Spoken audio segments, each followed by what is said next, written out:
This is truly amazing. Listen to this. Technical officer that really understands technical stuff and who should also be your chief security officer. Right, I should be the CEO. You're right. I should not take the responsibility as CTO. I'm a technical guy, but maybe I'm not the science guy behind it. What you actually did is open my eyes, and I think based on where we are right now, I will make it my due diligence by Tuesday to hire the right chief technology officer. You can't do that. Look, guy, Why? that's so Pollyanna. How are you going to find this person? Why? You can't go to LinkedIn It's the power and find somebody. You're right. You're right. Absolutely not. It's the power of the internet. I'm going to put a good compensation plan where it's going to be attractive for the right person. We have money at this point. We're going to make sure on our end with our investors, you we do it correctly. have money, but you have no discrimination. My point is, you don't even have a list in terms of criteria of what you're looking for in a security guy or a chief technical officer. Hold on. And that's the power of the internet. Do you have a PR person in terms of personnel resources? Yes, I do. PR I do. His name is Steve Stanley. No, not public relations. Human resources. Human resources. Yes, we do have. It's Kerry Hagner. Okay, then why hasn't this person gotten a list, waving it in front of you right now, saying these are the criteria that we need in our chief technical officer? We developed those weeks ago. Well, that's an assumption that you're making. She absolutely has given me a list of potential list of people that we need to get on staff. No. Sorry. Okay, look, it's fine for you to be involved and micromanage and know who you're hiring and all of that kind of stuff, right? But before you hire anybody, you've got to know what you're hiring them for and what this person is going to look like, what skills they've got, and so on. So you should be able, as a chief technical officer at your level, which is really the chief software architect, even though you don't program, you should be able to say, well, these criteria would include and describe an individual that is like this. Okay, this person would have had 20 years coding in the following kinds of languages. This person would have been involved in these kinds of businesses in doing that coding, and we will have to be able to vet them. How long does it take the vetting process to go on? And are you going to use a third-party company there? No, so it's once again, and Cliff, you got to understand this. I know you're an old-timer, and I get it. You're a very intelligent person. I respect it. You have to understand one thing, and the viewers have to understand one thing. We're in 2017. The power of the internet and the networking, it's become such a lightning way to be able to connect and do things that it screws you over a lot, and it does not in any way speed up what's going on in your mind. If you don't know what you're looking for, you're not going to find it any faster just because the internet exists. Of course you do. That's called research and data. I pull up what I need to do and look up, and I research. I've been up 18 hours a day doing research. It does not take me more than 3-4 hours to get information and knowledge that I need to get online, Cliff, and be able to make that. I understand that, but there's certainly no demonstration of that. I do that kind of stuff all the time, but your LinkedIn pages don't show anything of that kind of skills. They don't show that you've been putting in these 18 hours of research. There's no demonstration of it in the white paper. Right. You could have written that white paper in 2 hours on your own. The graphics are really cheap in terms of putting them in there. If you go. That's your opinion. That's all your opinion. That's exactly so. People that have invested, hold on, Cliff. People that have invested $4.5 million see our vision and see where we want to go with this, and they agree that what we're doing is A, not proprietary, B, not that difficult, and C, very achievable. We've just put the masses together to be able to do that. All right. And that's my explanation to it. Sure. I understand. It might not be a valid one. It might not be the best valid explanation. I can only speak for myself and speak on behalf of myself and my company, and that's really it. If I don't meet the standards of your, for example, I think honestly, I don't meet the standards of your report. I think you classify very important, high logistics companies. I am not there. I'm a startup. I haven't been in business for 20 years. I've been in business for less than a year and a half. I've gotten everything that I've gotten to this point of where I am in limited time. I am not nothing extraordinary. So you have not made any of the... Hey, was Snapchat that? Was Instagram that? Was any of these companies that started off where they started off that? No, I'm a startup. No, wait. Yeah. Instagram and some of these companies were 10 years before they were overnight successes. So you're claiming that you're in some way going to replicate their success, says you might be a success in 10 years. Not at all. And our roadmap is very prudent and it describes that our goal is not to make this an overnight success. This is going to be you have a very ambitious rollout period here with no consultation with a security officer and no consultation with a technical officer. We are before 8/19. And honestly, and I'm making this the viewers and everyone as public as possible. Our original plan was to roll out in October, if not later. We pushed it to August. We pushed it to this August because we wanted to get the beta app to users so they can confirm that the app really exists and the card really exists. That's the reason why we pushed it forward, because we were getting a lot of complaints, and I understand. Maybe I didn't. But you're gonna put yourself into a huge vulnerability. Okay, if you Why? because look, you're going to have a beta app out there that people put money into, and you're going to have hundreds of thousands of you didn't understand people that are cracking against it. I have to stop you there for one second, because I think maybe I didn't say it correctly, or you didn't interpret it correctly. We are only launching on 8/19 if we meet our protocols. Our ICO period is for 2 months plus. Our product line is not to get it out to the masses immediately. And if we're not able and capable and ready by 8/19, then we might give some private invitations to select contributors to test it themselves amongst themselves. But it would not be a full-blown program. We will not make that mistake. We will not put it in the hand of masses people to download without it being proper. That would be negligent. That would be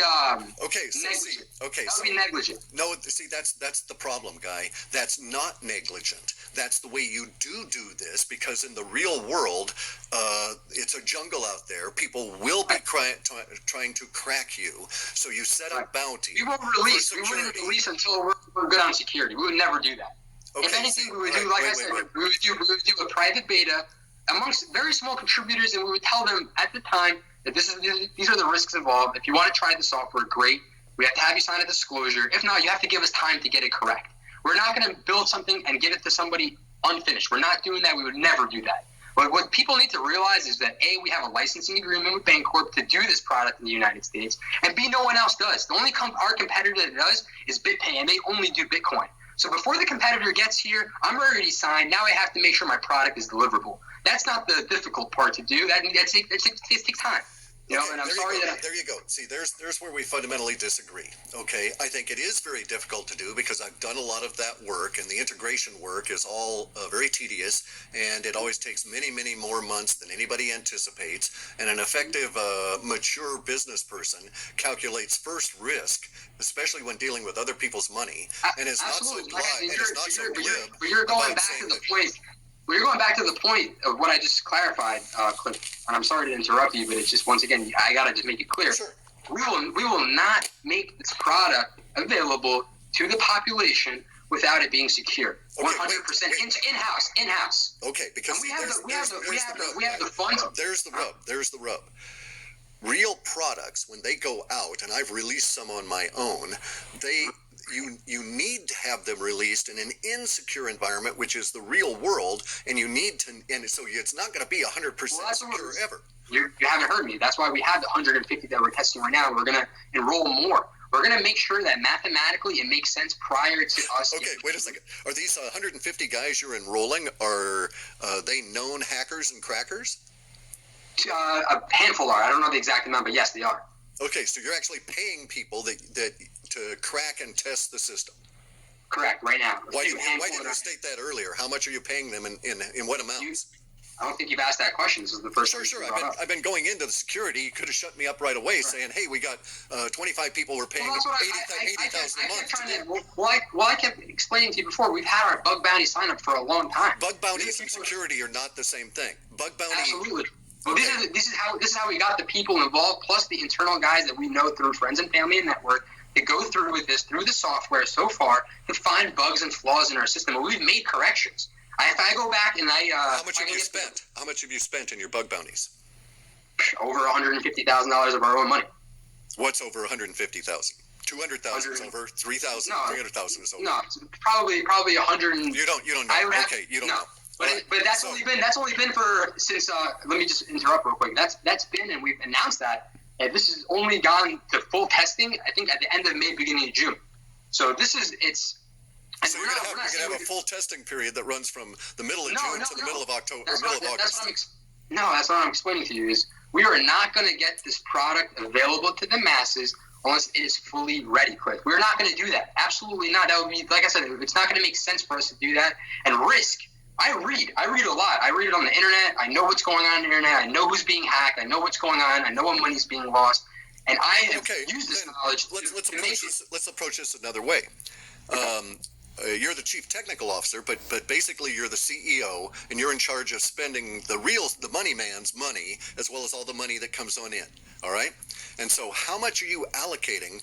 No, that's hold on. That's not my exact responsibility. That's my CFO's responsibility, is to budget appropriately and get that done.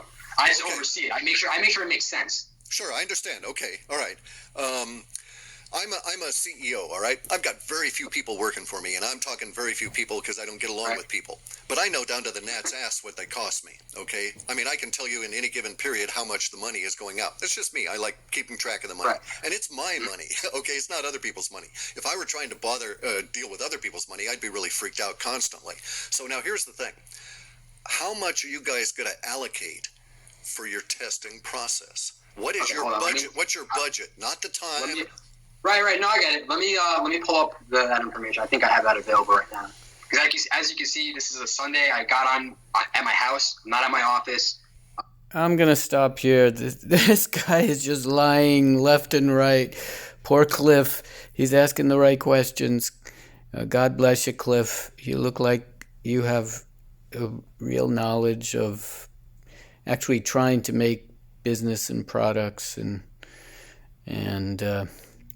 yeah, I don't think we should just trust computers. This art of predictive linguistics, we can't just trust computers. We have to review. It's really sad that something like this can cause basically they're kids from Long Island, at least some of them are, and the fact that he's on this show and that Cliff High is indirectly related to this, right? All because the name matched the credit union.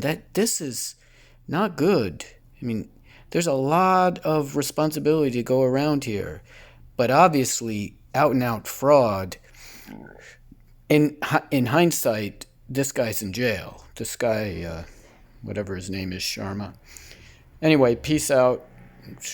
The reason I'm recording this is I want to say that beginning part about starting a company requires technical knowledge. It can't be just, do you hear what this guy says? Oh, the freelancers. Oh, it's the freelancers' fault. Oh, we just get it coded up. That's really sad. That's a really sad outlook on the future. Peace out.